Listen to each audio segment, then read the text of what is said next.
पुण्यामध्ये आलेल्या एक्झिट पोलनंतर दोन्ही उमेदवारांनी दावे प्रतिदावे केलेत। एक्झिट पोलनुसार पुण्यामध्ये मुरलीधर मोहोळ खासदार होतील असा अंदाज वर्तवण्यात आला होता। त्यानिमित्तानं मुरलीधर मोहोळ यांनी भाजप पुण्यामध्ये 1.25 लाखांच्या लीडने जिंकणार असल्याचा दावा केला, तर त्याला रवींद्र धंगेकरांनी प्रत्युत्तर देत त्यांना 2 दिवस आनंदात राहू द्यात, 4 तारखेला निकालानंतर त्यांचा आनंद टिकेल की नाही ते पाहूयात असं म्हणत त्यांनी मोहोळ यांच्यावरती निशाणा साधला।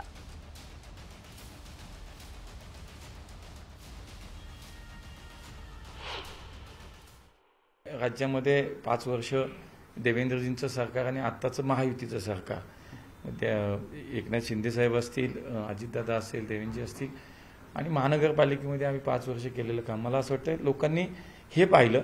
पुणेकर, मी मागे म्हणालो की पुणेकर हे विचाराला मत देतात, विकासाला मत देतात। या शहराचं भविष्य पुढच्या काळामध्ये कोणाच्या हातात सुरक्षित राहील याचा विचार पुणेकर करतात आणि त्याचं उत्तर निश्चितपणे मोदीजी होतं आणि म्हणून आम्हाला विश्वास होता।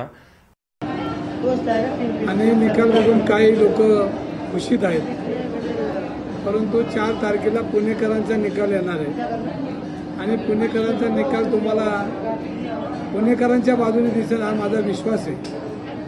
आणि कुणी आनंदात 2 दिवस राहायचं तर राहू द्या, परंतु 4 तारखेला 10 वाजता सकाळी पुणेकरांचा निकाल लागलेला दिसेल आणि त्याच्यामध्ये पुणेकरांचा उमेदवार हा जिंकलेला दिसेल।